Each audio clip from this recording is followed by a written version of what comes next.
warahmatullahi wabarakatuh. Hai, perkenalkan nama saya Muhammad Hafizal Habib.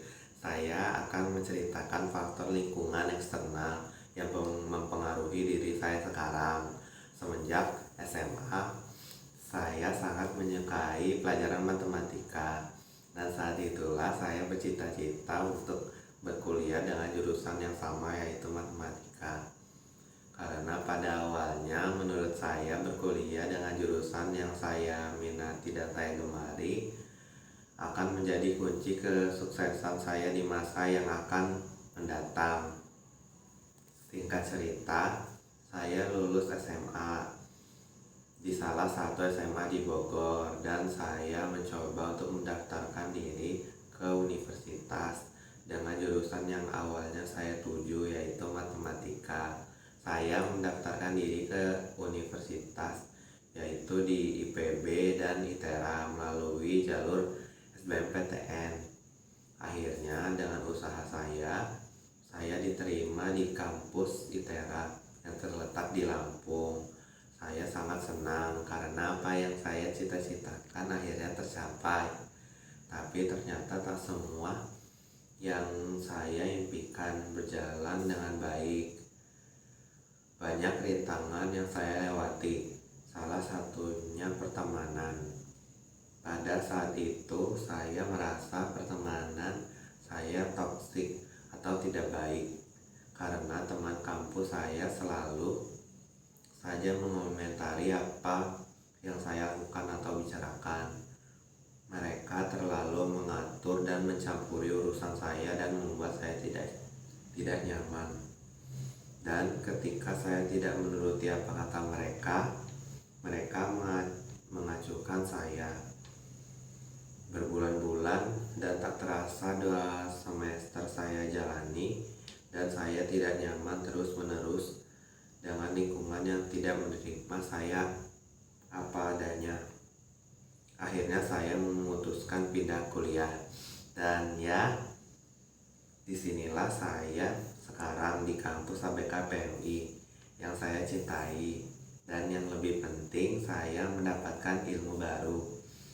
Saya mempunyai teman-teman yang menerima saya apa adanya dan selalu mendukung saya di situasi apapun.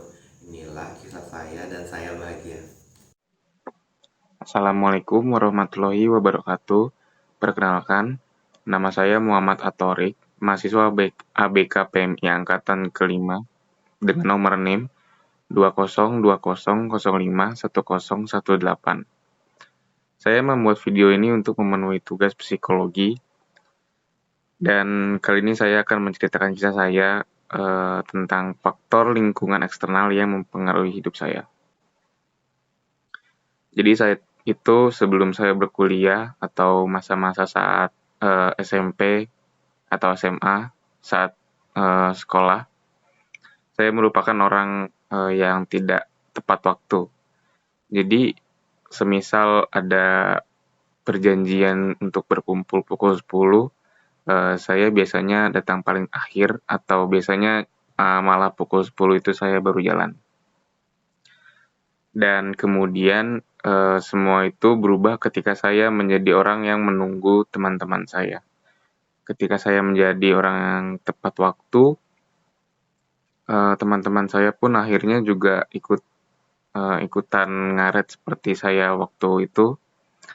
Dan akhirnya saya pun menyadari bahwa kalau misalnya menunggu itu tidak enak. Jadi setelah saat itu saya mencoba untuk menjadi orang yang tepat waktu bila berkumpul, dan sebisa mungkin untuk tidak telat datang ke tempat yang sudah dijanjikan. Sekian dari saya, terima kasih.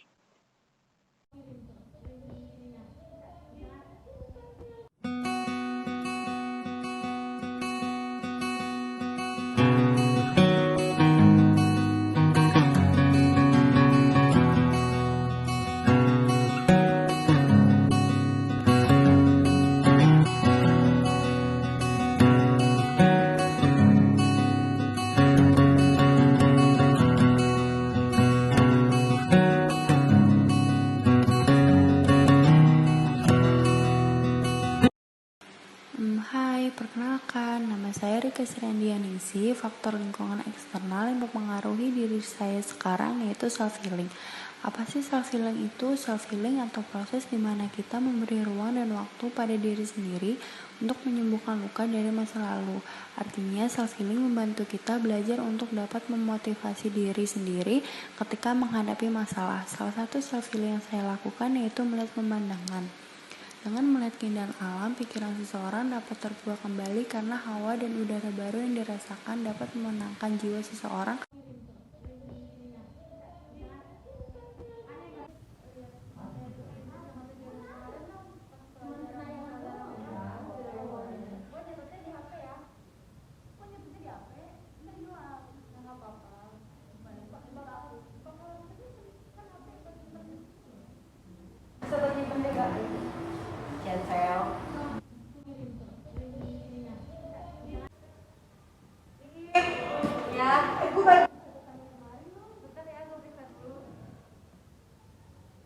Iya, Mir, catatannya.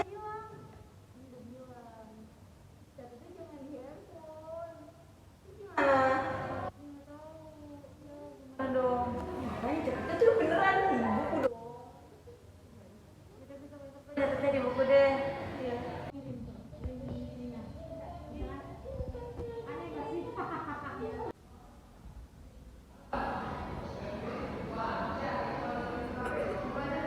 Langsung kayak jilbabnya aja bener.